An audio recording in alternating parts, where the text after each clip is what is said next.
Good morning, and welcome to Redeemer Lutheran Church. I'm Pastor Gary Lodeholt. You may be aware that the Lutheran Church to which I belong is one of those churches that uses a lectionary. What that means is that the passages of Scripture that we use in our worship on a given Sunday are chosen and appointed for that Sunday. In other words, I don't have to decide what passage to preach about. They are already determined and organized so that we get exposed to the most central texts of our faith and most of the major Bible stories.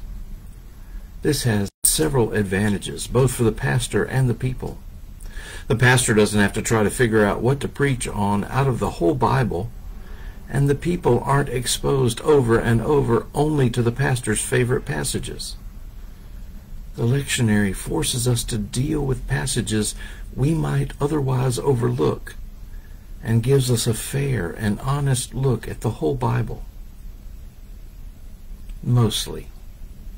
You see, our 3-year cycle can't cover every event reported in the Bible, and so there are some Bible stories that, for one reason or another, we don't get to explore on a Sunday morning. That's my theme for this week. There are some miracle stories of Jesus that never appear in our lectionary, in large part because they are so similar to other miracles we do talk about. Nevertheless, these little stories have important things to say and their own nuances and meanings. So this week we're going to look at miracles of Jesus you aren't likely to hear a sermon about. Today we're going to look at 2 small miracles in Matthew 9, which are right next to each other. Here's the first story. As Jesus went from there, 2 blind men followed him, crying loudly, "Have mercy on us, Son of David." When he entered the house, the blind men came to him, and Jesus said to them, "Do you believe that I am able to do this?" They said to him, "Yes, Lord." Then he touched their eyes and said, "According to your faith, let it be done to you." And their eyes were opened. Then Jesus sternly ordered them, "See that no one knows of this." But they went away and spread the news about him throughout that district. Now we need to note right at the very beginning that the 2 men were following Jesus. To walk behind is the same word Matthew uses for discipleship. In other words, these 2 guys were already acting as disciples even before they were healed. And then, when they cry out to him, they call him Son of David, which means they recognize him as the Messiah, the heir of David's throne. It's a term implying worship. When the healing happens, it is almost incidental. It's not the key part of the story. Although before we leave it, we might need to notice that it is not just outsiders who can be blind to God. These 2 followers of Jesus represent that insiders in the church can be blind to Jesus as well.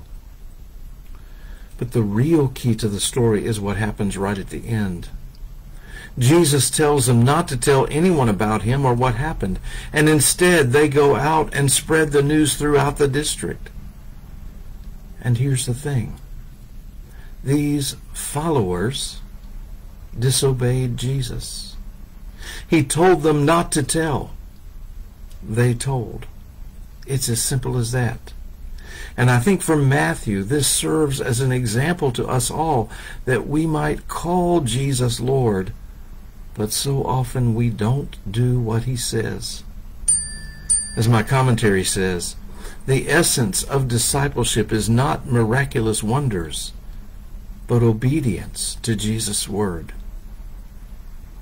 Now there's something to think about. The other miracle we're looking at today comes in the very next verses of Matthew 9. After they had gone away, a demoniac who was mute was brought to him. And when the demon had been cast out, the one who had been mute spoke, and the crowds were amazed and said, "Never has anything like this been seen in Israel." But the Pharisees said, "By the ruler of the demons he casts out the demons."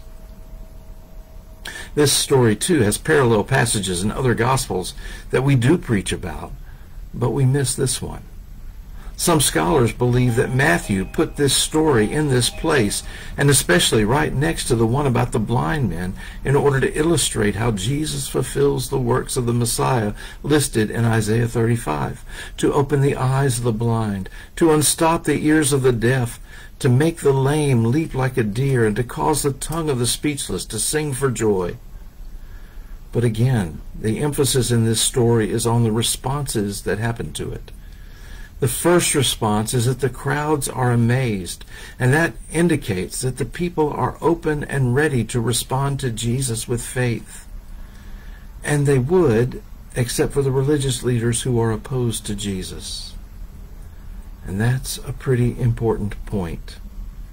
In the scope of the whole Gospel of Matthew, Jesus does some miracles that are well received, and then does a second set which sees opposition growing.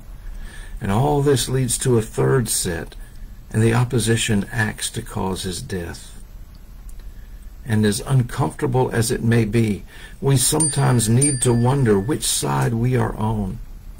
We want to believe in Jesus and be filled with wonder, but when Jesus' words or deeds challenge our own comfortableness and locked-in view of the world, we might find ourselves struggling a bit.